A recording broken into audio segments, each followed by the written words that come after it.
Hello everyone, can you hear me? Yes you can. Hello everyone, my name is JoshJrumJrastic and welcome to another video.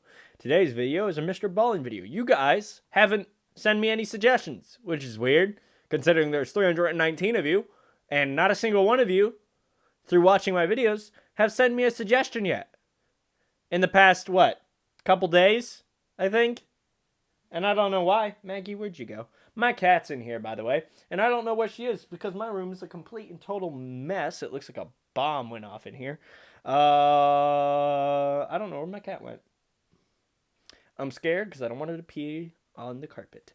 Anyways, guys, as always, today's video is a Mr. Ballen video. My water's over there. Make sure you have your water with you. Waters are very important. Today's video is the weirdest murder motive ever.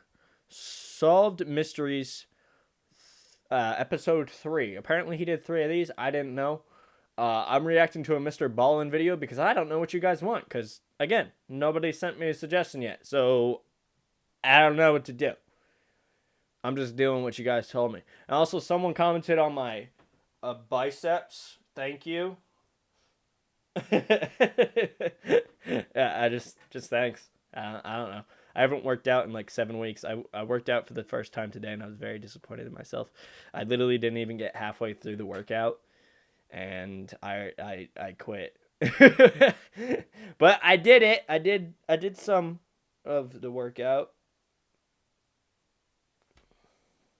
I'm very disappointed in the little bit that I did do, and how little I was able to do any of it. But you gotta start somewhere, I guess. Sorry, that was really depressing. Anyways, today's video is 19 minutes long.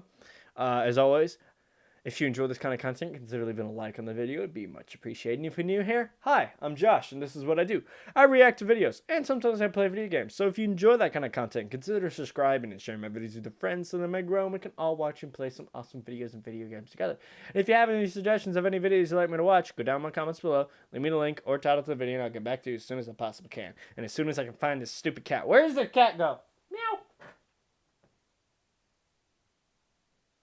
I don't know. And it scares me. I don't know where this cat went. Cat just disappeared. Cat just disappeared. Cat has disappeared. How can you disappear? I know there's a lot of trash everywhere, but how in the world did you disappear? I've been living by myself for a couple days. How in the world did you disappear? Where'd you go? Whatever. I don't know. It's fine. I guess. Well, I haven't really been living by myself. Someone else is here, but basically like I've been living by myself.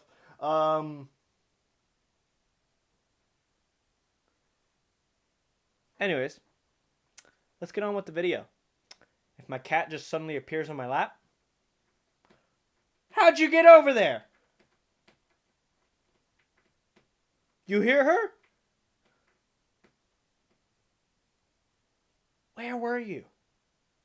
My cat is magical, I swear. She just appeared right there. Right over there in the corner of my room. You saw me look over there like 10 times, right?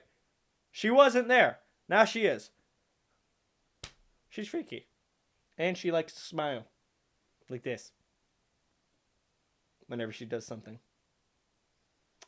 But she likes me, so I don't really care. Anyways. Let's start the video before I start freaking out about my cat again.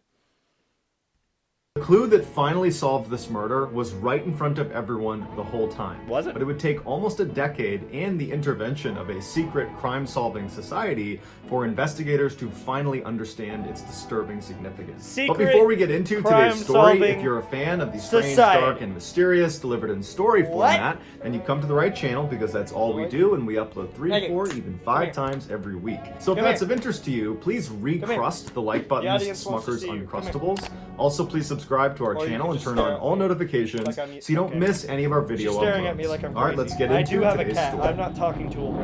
I promise. Hey, come here.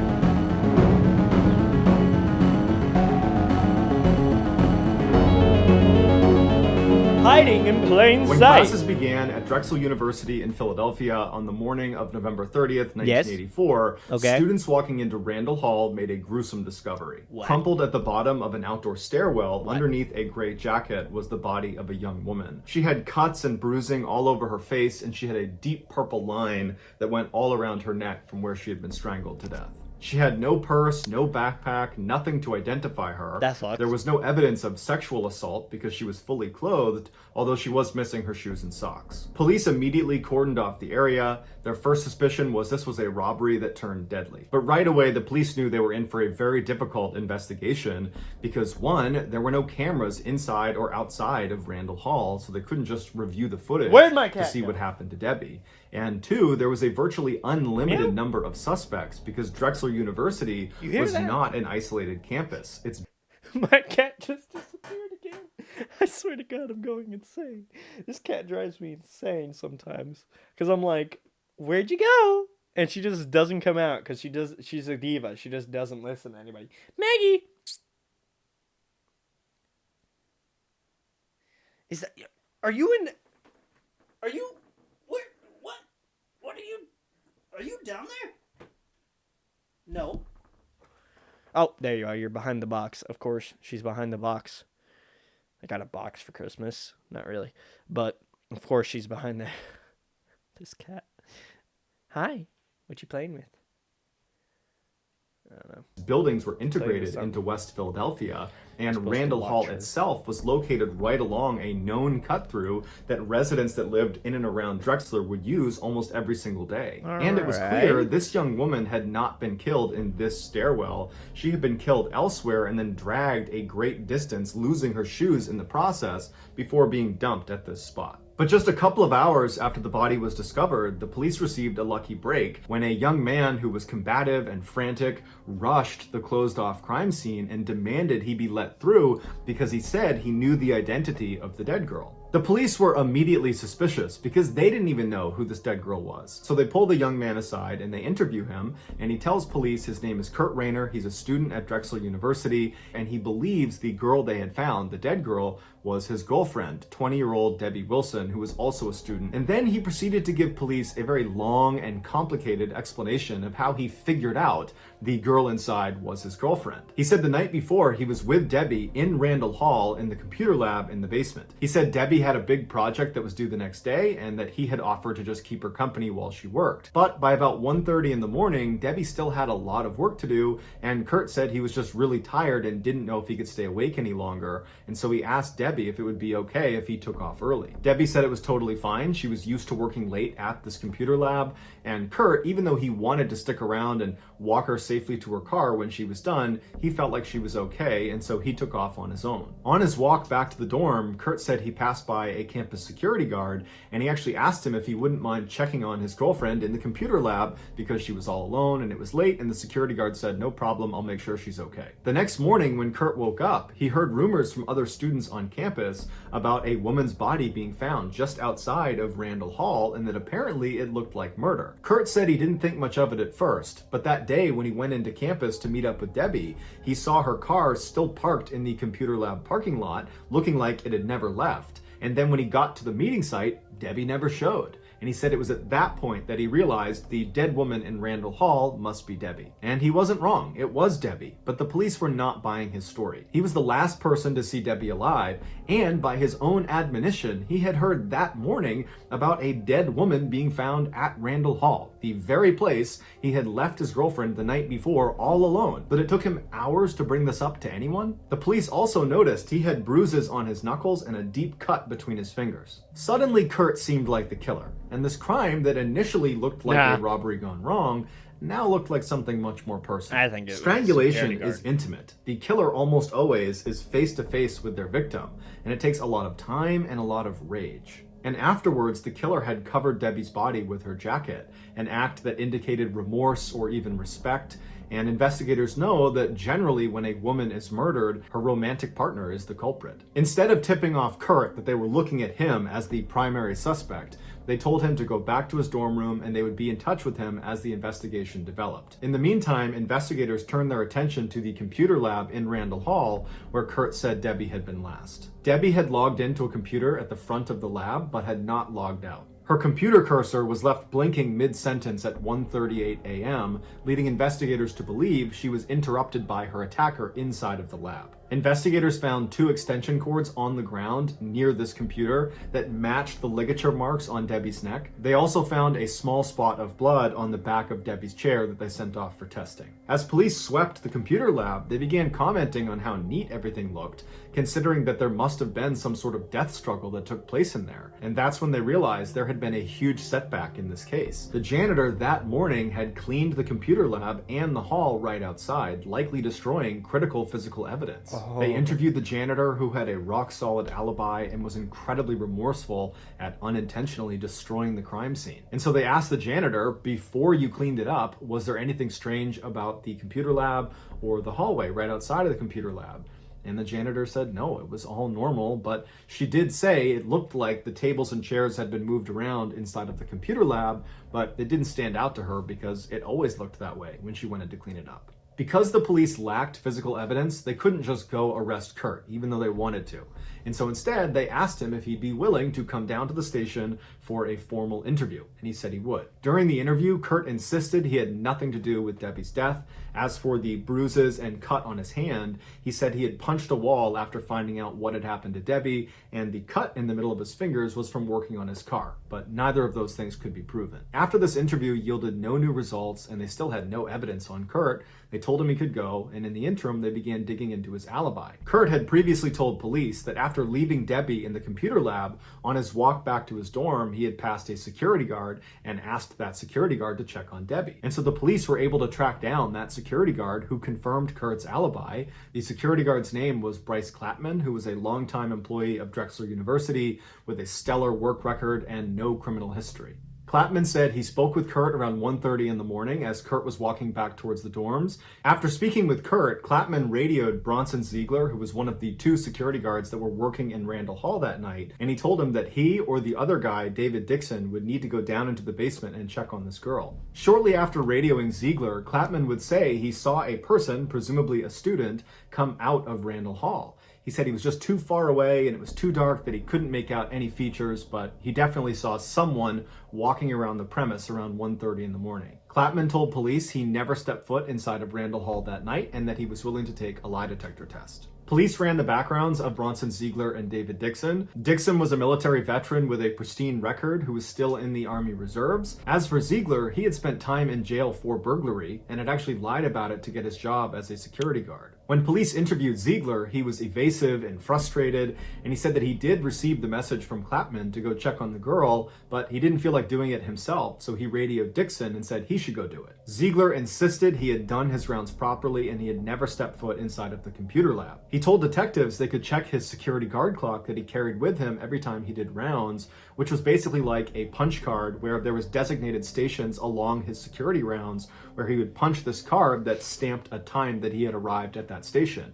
And so over the course of the night, he would punch his card at each of these stations, and there was a record of what time he arrived and what time he left. And so when they checked this record, it showed that Ziegler had hit all the stations at the correct time. But that didn't mean he didn't kill her, because there was lots of time in between rounds that he could have attacked her. Towards the end of the interview, Ziegler accused detectives of messing with him, and then he sarcastically said he had killed Debbie, and then he refused to take a lie detector test. When the police interviewed Dixon, he said that Ziegler had never radioed him asking him to check on the girl in the computer lab. However, he did say he was aware of someone working late in the computer lab because around 2:15 in the morning he had walked past and the lights were on and he heard the sound of printers working inside. And so not wanting to disturb whoever was in there, he didn't even poke his head in. He just figured he would come back in a couple hours and make sure they were gone.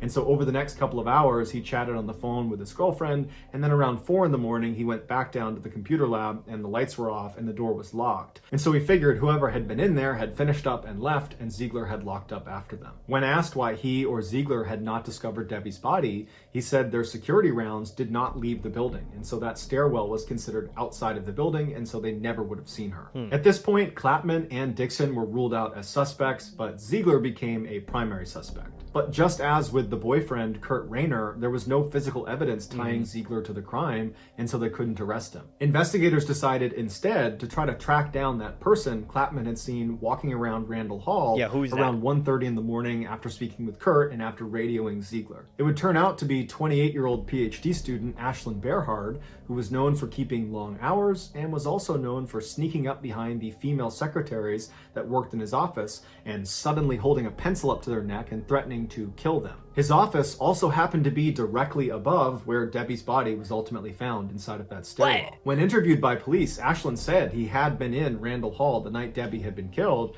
but didn't know Debbie, had no interaction with her, and didn't leave his office the whole night. He quickly agreed to take a lie detector test, but he failed it. Scrambling to explain it, he named 2 other students that were in the office with him that could be his alibi. But when police spoke to these 2 other students, they said, no, Ashlyn was not in the office the whole time. He left around 1 in the morning and was gone for about 3 hours. He said he was going to take a nap. When the police approached Ashlyn with this information, he said, oh, you know what? I forgot to tell you about my nap. Yes, I left for a few hours. I stepped outside for a breath of fresh air, went back inside, and slept in one of the study hall rooms. But besides that, I was inside of that building for a full 24 hours, and I never saw Debbie. I had no interaction with her. It's just coincidence that my nap coincided with when she was killed. But detectives were not buying it. They believed wholeheartedly that now, finally, they had found their killer. But just like with Kurt and with Ziegler, they had no physical evidence tying Ashlyn to the crime, and so they couldn't arrest him. And because they were not able to make any arrests, the police just continued to look for more suspects. And so they began speaking to some of Debbie's friends and acquaintances, and it came out that Debbie actually had a stalker. It was another student named Alan Smith, who had previously been one of Debbie's very close friends. But at some point, he wanted to take the relationship from platonic to romantic, and Debbie rejected him. Alan apparently didn't take this very well and took to following Debbie around campus, trying to get her to stop and talk to him and try to reconcile their relationship, but Debbie every time would just say no, and Alan got increasingly more angry about it. And just the day before Debbie was killed, their friends saw Debbie fighting with Alan in the middle of campus, where Alan had actually grabbed her shoulder and was shaking her and yelling at her. Police tracked down Alan, and he was cooperative and said he did not kill Debbie, but he didn't have an alibi. He just said he was alone in his apartment on the night that Debbie was killed. And so, like all the other primary suspects in this case, there was no physical evidence tying Alan to the crime, and so they couldn't make an arrest. Around this time, the lab that tested the blood spatter that was on Debbie's chair inside of the computer lab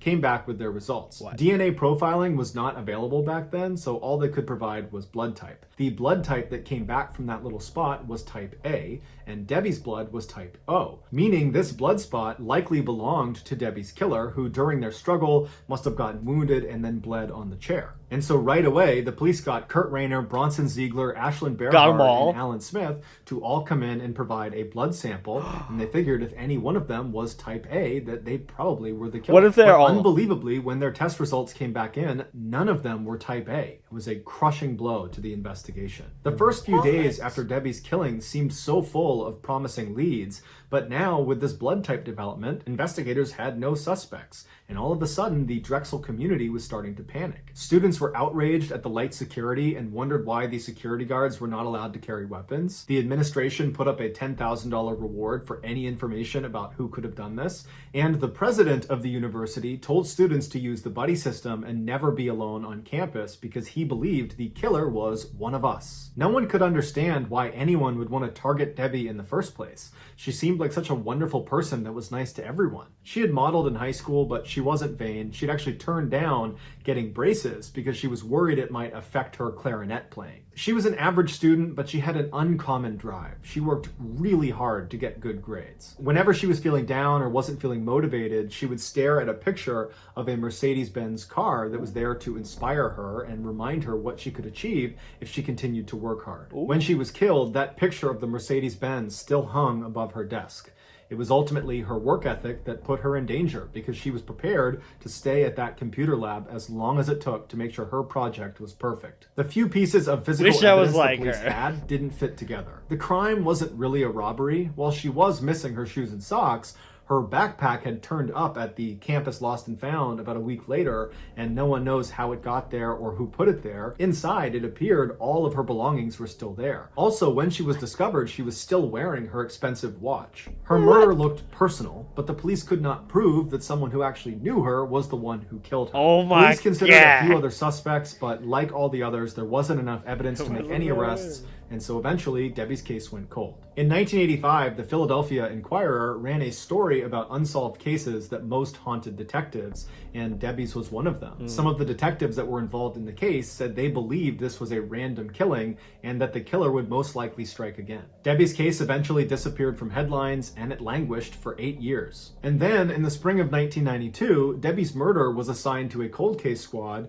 led by Detective Bob Snyder, and desperate to crack the case, Snyder threw a Hail Mary. He took the case to the VDOC Society, which is a private and highly selective club of geniuses from all walks of criminology. Homicide detectives, prosecutors, defense attorneys, FBI agents, forensic scientists, even an aeronautic physicist. They came from all over the world for these monthly closed-door sessions where they would talk about these unsolvable cases and try to solve them. So in one of their monthly closed-door sessions, Detective Snyder stood in front of the VDOC Society and laid out the details of Debbie Wilson's murder. Then he opened the floor to questions, and for hours the society got nowhere. Then Richard Walter, who was a founding member of the society, said that he had a theory. Walter was a famous criminal psychologist who had profiled some of the world's most infamous killers. Most of his work is actually still confidential. He believed the killer was a power-assertive, macho-type guy that liked being in control. Walter pointed to one clue that detectives and everyone seemed to have overlooked after all these years,